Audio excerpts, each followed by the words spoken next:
आज हम पढ़ेंगे आईटीआई के कार्य क्षेत्र या फिर आईटीआई के स्कोप। जो बच्चा आईटीआई कर रहा है उसको किस कार्य क्षेत्र में जाना चाहिए, ठीक है, और उसके लिए क्या स्कोप है। जब वो बच्चा पास आउट हो जाता है तो वो कहाँ काम कर सकता है। तो सबसे पहले हम बताएंगे, पहला जो पॉइंट है वो है स्वयं की वर्कशॉप कोर्स।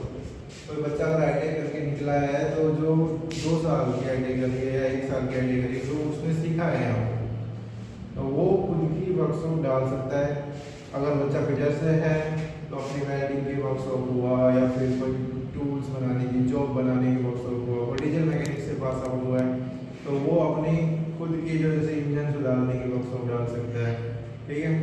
और बात करें अगर इलेक्ट्रीशियन से पास आउट हुआ है तो वो खुद की अपनी वर्कशॉप डाल के जैसे फ्रिज सुधारता है, वॉशिंग मशीन सुधारता है, टेलीविजन सुधारता है, इस प्रकार की अपनी वर्कशॉप डाल सकता है। दूसरा टॉपिक है वो बोलता है कि किसी सरकारी या निजी कार्यशाला में कुशल मैकेनिक के तौर पर कार्य कर सकते। जो बच्चा अभी पास आउट हुआ है वो किसी सरकारी या निजी कार्यशाला, जैसे आपने सुना होगा कि जो मैकेनिकल डीजल वाले बच्चे होते हैं वो और फिटर वाले बच्चे हो सकते हैं जो रोडवेज में काम कर सकते हैं, इंडियन रेलवे में काम कर सकते हैं। ये अपनी अपनी वैकेंसी टाइम टाइम पे निकालती रहती है और आप वहाँ पे मैकेनिक के तौर पर कार्य कर सकते हो। आपको रिटन एग्जाम देना पड़ेगा, प्रैक्टिकल करके दिखाना पड़ेगा, उसके हिसाब से गवर्नमेंट बुलाती है। बात करें तो निजी कार्यशाला में, निजी कार्यशाला जैसे किसी की वर्कशॉप है उस पर भी आप कार्य कर सकते हैं। कुछ दिन आप कार्य सीख कर कार्य में निपुण हो सकते हो।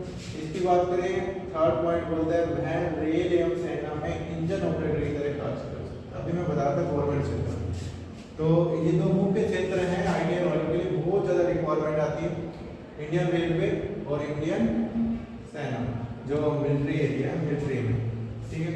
तो मिलिट्री इंजीनियरिंग सर्विस की बात करें तो मिलिट्री इंजीनियरिंग सर्विस में भी बहुत ज़्यादा रिक्वायरमेंट आती है। और इंडियन रेलवे तो हर 2-3 साल में लगभग 20-30-40 हज़ार वैकेंसी निकालती रहती है रेलवे जो आईटीआई वाले बच्चों के लिए। आगे अभी भी जो पूरा चेंज कर दिया है कि जो इंजीनियरिंग की जो ग्रुप डी की वैकेंसी आएगी वो आईटीआई वाले बच्चों को ही दी जाएगी, ठीक है। तो ऐसे बच्चा इंडियन रेलवे में जा सकता है आईटीआई करने के बाद, और भारतीय सेना में भी जा सकता है एज ए इंजन ऑपरेटर। आप उधर कार्य कर सकते हो। और भी काफ़ी जगह और भी पोस्ट होती है जिसमें आईटीआई का बच्चा आराम से जा सकता है। ओनली वहाँ पे आईटीआई के बच्चे ही जा सकते हैं और किसी बच्चे को प्रायोरिटी नहीं दी जाती। इसके बाद में स्पेयर पार्ट सेल्समैन और सेल्स मैनेजर।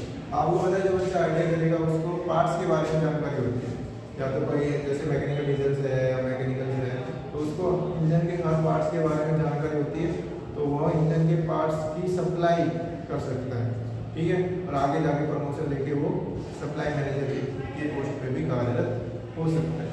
इसके बाद हम बात करें किसी सरकारी निजी शिक्षण संस्थान का अनुदेशक के तौर पर, यदि कोई प्राइवेट संस्था है या फिर कोई सरकारी संस्था है जहाँ पे आईटीआई के बच्चों को शिक्षित किया जाता है, उनको आईटीआई कराई जाती है, तो वहाँ पे एक पोस्ट है अनुदेशक की। जैसे टीचर होते हैं हमारे स्कूल में, ऐसे वहाँ पर अनुदेशक बोला जाता है, तो वहाँ पे अनुदेशक के तौर पे कार्य कर सकते हो, ठीक है। इसके बाद जो लास्ट है वो है आप इंजन चलाने वाली गाड़ियों के मैकेनिक बन सकते हो। अगर आपने मैकेनिकल डीजल में आईटीआई की हुई है तो आप जो इंजन से चलने वाली जितनी भी गाड़ियाँ 4 व्हीलर 2 व्हीलर उनमें उनके गाड़ी के मैकेनिक बन सकते हैं।